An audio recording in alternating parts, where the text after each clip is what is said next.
During the early 1980s, the New York City Housing Authority decided to replace every window in housing projects throughout New York City. The mob, and specifically to the credit of Genevieve's associate Pete Savino, viewed the multi-million-dollar project as a money-making opportunity. Four of the five families, excluding the Bonanno family, controlled the window replacement industry by rigging bids, extortion, labor racketeering, etc., and imposed a $1 to $2 tax per window. Lucchese boss Vic Amuso had his good friend John Morsi, nicknamed Sonny Blue, who was a union official and considered the linchpin between Local 580, an architectural and ornamental ironworkers union, and Lucchese captain Pete Chiodo, who was the family's point man in the window scheme. Savino was considered a high-level associate and someone who was able to hold an audience with Chin Gigante. Over and above that, he answered directly to Chin, who had total trust in him. Nevertheless, in November 1987, Savino's world imploded when he was arrested for his involvement in two bodies that were buried in his warehouse. The FBI convinced him that it would be in his best interest to cooperate. Around the same time, Gaspipe Castle, the Lucchese underboss, had two NYPD detectives on his payroll and learned of Savino's cooperation. So at a commission meeting, Vic and Gas told Chin that they received information regarding Savino cooperating and wearing a wire. During a following commission meeting, they again told Chin that there was paperwork confirming Savino's cooperation. As a result, Savino was taken to a basement and questioned with a gun pointed to his head, but after giving believable responses, he was allowed to leave with his life. Meanwhile, from 1988 to 1989, he'd been wearing a wire and recording conversations with everyone involved in the window scheme, material law enforcement used to put a case together against those immersed in the criminal enterprise. Once official word regarding Savino cooperating was out, the realization of what that meant became apparent, as Savino possessed a world of incriminating information.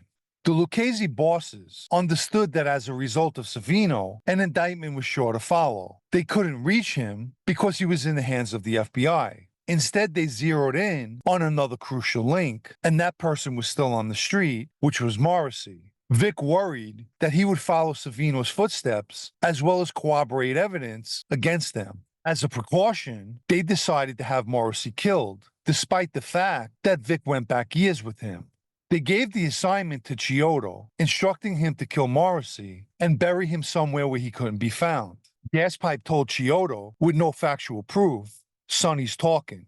Chiodo personally believed that Morrissey wasn't cooperating, but had to follow orders regardless, and would use his crew to carry out the hit. On September 17, 1989, Chiodo contacted Morrissey and told him that Vic needed to speak with him about Savino's cooperation. A request that would be believable, since Morrissey's position in the union and dealings with the Lucchese family put him in legal jeopardy as well. According to Chiodo, Morrissey seemed happy to be going to see his friend Vic, or at least he thought so. Chiodo drove him to the Preston Lake Estates in Jefferson Township, New Jersey, an area where a development project was underway. In the car with them was Chiodo's associate, Thomas Tommy Irish Carew. They pulled up to one of the completed model homes, and when they entered, Lucchese member Richie Pagliarulo was waiting there. As planned, he and Carew would be the shooters that day. At some point, Chiodo excused himself and said he was going to get Vic, which was a prearranged signal. As Chiodo walked out of the model home, Pagliarulo pulled a pistol from under a newspaper and shot Morrissey, who shouted out, "I'm not a rat." And as he laid on the floor in pain, he begged Pagliarulo, "It hurts. Hit me again." At which time, Carew took out his pistol and shot him a few more times. Apparently, Pagliarulo's gun jammed and Morrissey was still alive. So after unjamming the gun, Pagliarulo shot him a final time. Mikey DeSantis, who at the time was an associate in Chiodo's crew, jumped in a back hole, which according to Chiodo, he couldn't operate too good, and began digging a hole that would be used to bury Morrissey. And it was following his participation in the hit that he would be inducted into the family.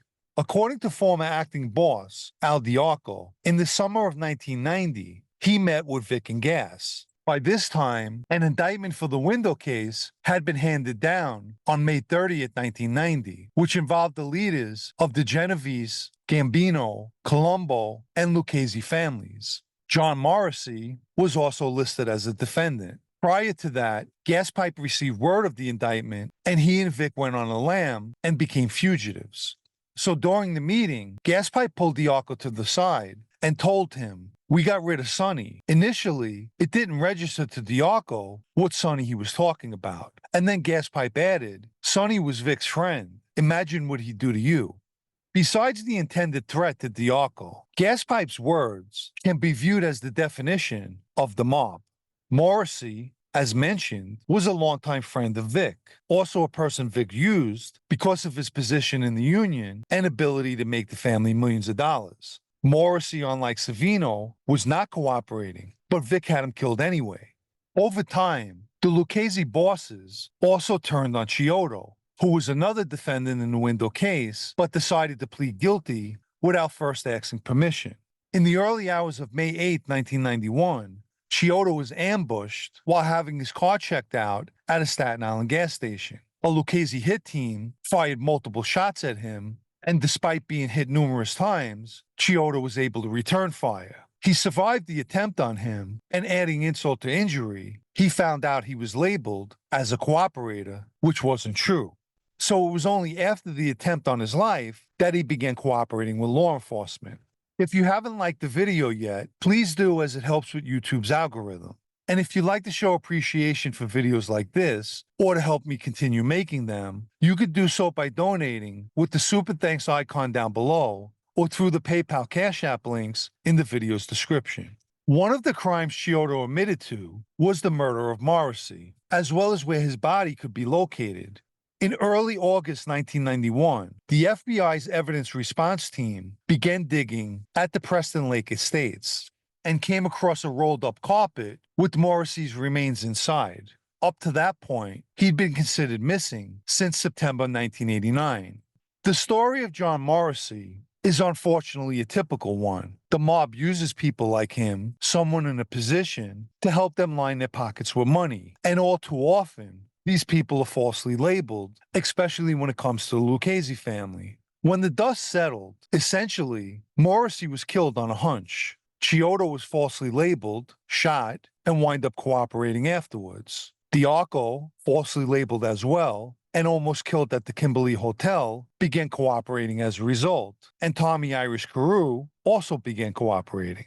Not such a great world to live in. We must strive to live each day to the fullest. As a former member of that life, I personally witnessed the treachery and betrayal, and know what it feels like to be falsely labeled. Therefore, I remain hopeful that relating stories such as this sheds light and perhaps even opens the eyes of the misinformed.